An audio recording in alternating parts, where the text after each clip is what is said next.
MP Sasi Tharoor കോൺഗ്രസിനോടാണോ ഇടഞ്ഞു നിൽക്കുന്നത് അതോ ശശി തരൂരിനോട് കോൺഗ്രസ് ആണോ ഇടഞ്ഞു നിൽക്കുന്നത് എന്ന് വ്യക്തമായിട്ടില്ല. ആ ചോദ്യത്തിനുള്ള ഉത്തരമാണ് ആദ്യം തേടേണ്ടത്. രാഹുൽ ഗാന്ധിയുമായുള്ള ശശി തരൂരിന്റെ കൂടിക്കാഴ്ചയും അതിനുശേഷമുള്ള തരൂരിന്റെ 2 പ്രസ്താവനകളും കോൺഗ്രസിലെ ആഭ്യന്തര പോരാട്ടം പുറത്തു കൊണ്ടുവന്നിരിക്കുകയാണ്. നിയമസഭാ തെരഞ്ഞെടുപ്പുകളിൽ അടുത്തടുത്ത് ഏറ്റുവാങ്ങിയ തോൽവി കോൺഗ്രസിനെ ശരിക്കും തളർത്തിക്കളഞ്ഞിരിക്കുന്നു. ഇനി കോൺഗ്രസ് ഏറ്റവും അധികം പ്രതീക്ഷ വെച്ച് പുലർത്തുന്ന ഒരു സംസ്ഥാനമാണ് കേരളം. അവിടെയാണ് മുതിർന്ന നേതാവ് ഇടഞ്ഞു തന്നെ നിൽക്കുന്നത്. നിലവിലെ രാഷ്ട്രീയ സാഹചര്യം പരിശോധിച്ചാൽ കേരളത്തിൽ കോൺഗ്രസിന് അധികാരത്തിൽ എത്തുവാനുള്ള സാധ്യതകളാണ് കാണുന്നത്. അതിനിടയിലാണ് ശശി തരൂർ എന്ന പ്രധാനപ്പെട്ട ഒരു നേതാവ് ഇടഞ്ഞു നിൽക്കുന്നത്.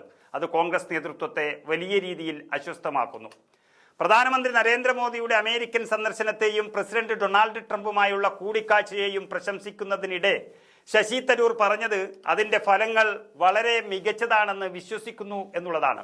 ഇതിനെല്ലാം പിന്നാലെയാണ് ഫെബ്രുവരി 18 ശശി തരൂർ രാഹുൽ ഗാന്ധിയെ നേരിട്ട് പോയി കണ്ടത്. രാഹുൽ ഗാന്ധിയെ കണ്ടതിന് പിന്നാലെ കോൺഗ്രസ് തരൂർ ബന്ധത്തിലെ മഞ്ഞുരുകിയെന്നാണ് ഏവരും വിശ്വസിച്ചത്. എന്നാൽ സംഭവിച്ചത് നേരെ തിരിച്ചാണ്.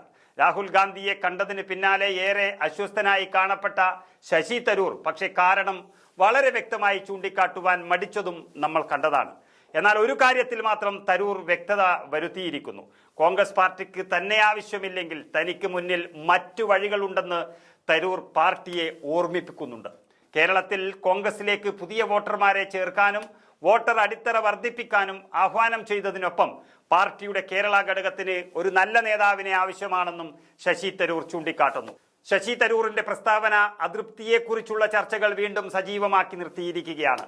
പ്രതിപക്ഷ നേതാവിനെ കണ്ടതിന് ശേഷം ഇംഗ്ലീഷ് കവി തോമസ് ഗ്രേയുടെ ഒരു കവിതയിൽ നിന്നുള്ള ഒരു ഉദ്ധരണി ശശി തരൂർ സോഷ്യൽ മീഡിയയിൽ പങ്കിടുകയും ചെയ്തു.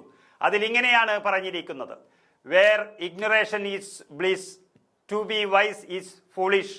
അതിൻ്റെ മലയാള പരിഭാഷ ഏറെക്കുറെ ഇങ്ങനെയാണ്: അവഗണന ആനന്ദമാകുന്നിടത്ത് ജ്ഞാനിയാകുന്നത് വിഡ്ഢിത്തമാണ്. കോൺഗ്രസിലേക്ക് വന്നാൽ തരൂറിനോടുള്ള അതൃപ്തിക്ക് നിരവധി കാരണങ്ങളുണ്ട്. ശശി തരൂർ ഒരു നയതന്ത്രജ്ഞനിൽ നിന്ന് ഒരു രാഷ്ട്രീയക്കാരനായി മാറി. രാഷ്ട്രീയത്തിലും അദ്ദേഹം പാർട്ടിയുടെ നിലപാടിൽ നിന്ന് വ്യത്യസ്തമായ ഒരു നയതന്ത്ര നിലപാട് സ്വീകരിക്കുന്നതായും പലപ്പോഴും കാണാം. ചിലപ്പോൾ തരൂർ എതിരാളികളെ പ്രശംസിക്കും, ചിലപ്പോൾ പ്രതിപക്ഷ പാർട്ടിക്ക് ഗുണം ചെയ്യുന്നതും സ്വന്തം പാർട്ടിക്ക് ദോഷം ചെയ്യുന്നതുമായ പ്രസ്താവനകൾ നടത്തും. പ്രധാനമന്ത്രി മോദിയെയും കേരളത്തിലെ LDF സർക്കാരിനെയും കുറിച്ചുള്ള പ്രസ്താവനകളും ലേഖനങ്ങളും ഏറ്റവും പുതിയ ഉദാഹരണങ്ങൾ മാത്രമാണ്.